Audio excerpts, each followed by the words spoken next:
गोंदिया स्थानीय डॉक्टर बाबा साहब अंबेडकर पुतले तहसील के सामने दोनों मुद्दों पर पुलिस विभाग तथा अमित शाह गृह मंत्री पर धिक्कार किया गया वास्ते अविलंब कार्यवाही की मांग की गई। ये आंदोलन चलता ही रहेगा ऐसा कहा गया। इस अवसर पर सुनील भालेराव, वीरेंद्र जायसवाल, सुनील बरने, खेमेंद्र कट्टे, दिनेश गेड़ाम, अतुल सदेव, प्रफुल्ल भलेराव, सुशीला भलेराव, देवेंद्र वासनी, प्रदीप बांसोड़, धीरज मेश्राम, डॉक्टर मनोज रावत, गज्जू नाग देवने, सीमा भालेराव, आशा जैन आदि सैकड़ों नेताओं से प्रमुखता से उपस्थित रहे। सतीश पारधी की रिपोर्ट।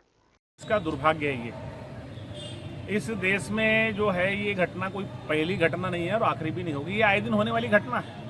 तो इस देश की जो जातिवादी सरकारें हैं, कांग्रेस और बीजेपी, वो एक ही बात की दुकानें हैं। तो जब कांग्रेस के राज में कोई घटना हो जाती तो बीजेपी वाले आंदोलन करते हैं, और बीजेपी वाले के राज में कोई हो जाते तो कांग्रेस वाले आंदोलन करते हैं। आज ये दोनों संविधान बचाने के लिए बात कर रहे हैं। तो मुझे बताइए कि संविधान जब आज़ादी के बाद से चला तो कांग्रेस ने उसके 80 करोड़ लोग खैरात का अनाज खाए होते क्या?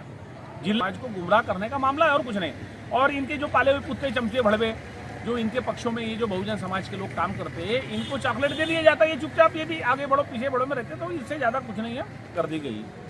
वो क्यों की उसको कि भैया अगर कोई घटना हो गई है कुछ है ना संविधान को लेकर, पुतले को लेकर, तो भाई ये राइट नहीं है कि किसी समाज का किसी विचारधारा के लोग, ये तो संविधान तो किसी की जाति का नहीं है, ये तो देश के लोगों ने सामने आना चाहिए कि जिस संविधान की रक्षा में हम लोग चल रहे हैं तो देश के लोगों ने क्यों पर्टिकुलर एक समाज का आदमी लोग आ रहे हैं और उसमें भी तुम उस आदमी को इस टाइप का प्रताड़ना कर रहे हो, उसकी हत्या कर रहे हो पुलिस के कस्टडी में, तो ये तो सरकार का जातिवाद है। तो क्या सरकार देश, इसका मतलब है कि सरकार ही संविधान को नहीं मानती। सरकार अगर संविधान को मानती तो कोई संवैधानिक अधिकार के लिए रक्षा करने के वाले को लिए कोई गोली चलाती क्या, कोई इसको मारती क्या? तो ये जो चीज़ है ये कोई ये नहीं है। अभी बाबा साहब के बारे में कि भैया कि बोले इतना बाबा अंबेडकर नाम का पेशेंस हो गया, अगर इतना ही भगवान का नाम ले लेते तो बोले कुछ आशीर्वाद मिलता। मुझे बताइए इस देश में SC ST OBC को बाबा साहब के नाम का ही आशीर्वाद मिला है, नहीं तो मंदिर मस्जिद तो कर करके आज भी 80 करोड़ लोग भूखे ही मर रहे हैं ना। तो फायदा हमको भगवानों का नहीं हुआ, फायदा हमको जो है फूले शाह अम्बेडकर इन महापुरुषों का फायदा हुआ, किसी भगवान का बहुजन समाज को फायदा नहीं हुआ। अब वो मान रहे अपनी अज्ञानता, बस मानते बैठे। गृह मंत्री के बारे में क्या कहना आपका, क्या होना चाहिए इसके बारे में? कार्रवाई के बारे में क्या होना चाहिए? कार्रवाई तो होना चाहिए ना। वो जो जितने जो पुलिस के लोग हैं जो इन्वॉल्व है, उन्होंने जो पुलिस या खाकी वर्दी के आड़ में जो उन्होंने खाकी वर्दी का अपमान किया, मैं समझता हूँ उनने अपने खाकी वर्दी का भी अपमान किया है। तो ऐसे लोगों को सिर्फ उस लड़के की मौत के लिए ही नहीं तो खाकी वर्दी का अपमान करने के लिए भी कड़ी से कड़ी सजा दी जाए, ऐसी मैं मांग करता हूँ। और गृह मंत्री का जो ये था उसके बारे में? गृह मंत्री वो तो तड़ीपार है, उससे क्या उम्मीद रखना। वो जो आदमी तड़ीपार के केस में, अभी तड़ीपार का केस किसको भी लग जाता है क्या भाई? यानी वो आदमी समाज में रहने लायक नहीं है, इसलिए उसको तड़ीपार का केस लगा और तड़ीपार इस देश का गृह मंत्री बन गया। इससे ज्यादा भारत का और दुर्भाग्य क्या हो सकता है? मैं समझता हूँ इससे बड़ा कोई दुर्भाग्य नहीं हो सकता। प्रतिनिधि और ऐसा भारत चाहते हैं जो ये नहीं जानते कि एक सांसद का व्यक्तित्व कैसा होना चाहिए, वो हमारे समाज के लिए, प्रगति के लिए क्या काम करेंगे, हमारे देश के विकास के लिए क्या नीतियां अपनाएंगे।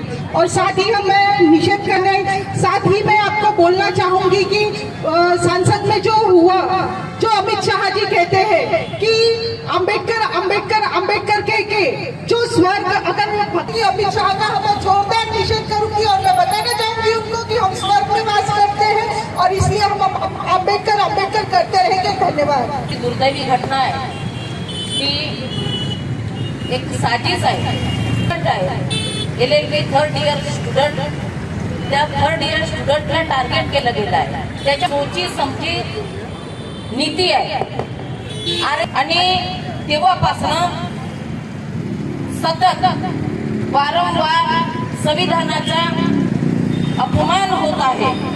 एकीकडे नाटकीय रीतीनं मोदी हा एक मोठा विदूषक आहे, नाटकबाज माणूस आहे आणि हा नाटकबाज माणूस संसदेमध्ये जाताना पाया पडतो, नतमस्तक होतो आणि दुसरीकडे म्हणजे लोकांना दाखवायचं की मी किती म्हणजे संविधानाचा पाईक आहे, आणि दुसरीकडे कटकारस्थान धरून त्या संविधानाला संपविण्याचा प्रयत्न केला जात आहे.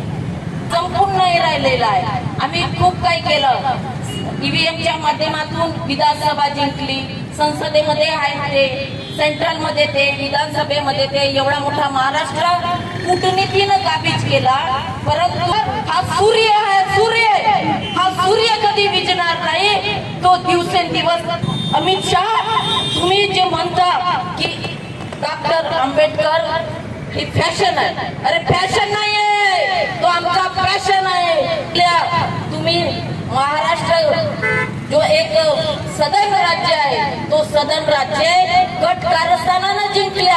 तुम्ही जनतेच्या मतानं जिंकलेल्या नाही आहात. लोकांच्या स्वातंत्र्याचा नाश करत आहे, समतेचा नाश करत आहे, हे स्पष्ट दिसत आहे.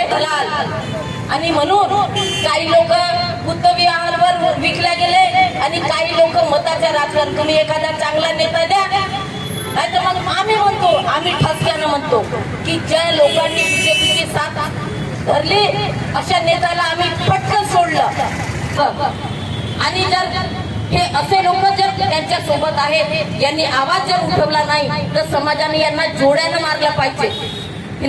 हे अनाडी लोक होत, अनाडी, त्यांना साधं ज्ञान नाही आहे, ज्ञान नाही आहे की त्या नालायक लोकांचा मी पुरजोर विरोध करते. जी मागणी आपण पुरजोरपणानं लावून धरू, अशाच प्रकारची मी विनंती करते.